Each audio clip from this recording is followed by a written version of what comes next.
ఈ రోజున జగన్ రాయి పడింది, జగన్కి గాయమైతే రాష్ట్రానికి గాయమైందని మాట్లాడుతూ ఉన్నారు.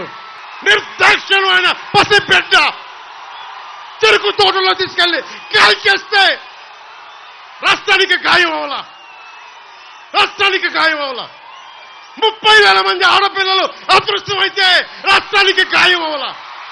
సార్ జగన్ గారికి ఇలా దెబ్బ తగిలింది అంటే నన్ను ఏం చేయమంటారన్న? ఆయనకి కొంచెం మీరు త్వరగా కోలుకోవాలని ఇవ్వంటే ఏమది నిజమో అబద్ధమో నాకేం తెలుసు. అతనే ఇలా టప్పులు కొట్టేసుకున్నాడో ఎవరికి తెలుసు? తెలియదు కదా. ఎందుకంటే కరెంటు పోయింది, దండలు ఉన్నాయంట, ఆ దండల్లో వాళ్ళే రాయిపెట్టి కొట్టుకున్నాడేమో, లేదు నిజంగా పోని ఒకసారి నాన్న పులి కథలాగా ఒకసారి చెప్తే బాగుంటుంది. ప్రతిసారి ఎలక్షన్ రాగానే జరిగితే నిజంగా పులి వచ్చిన నాన్న పులి కథలాగా అబద్ధం అనుకుంటాం.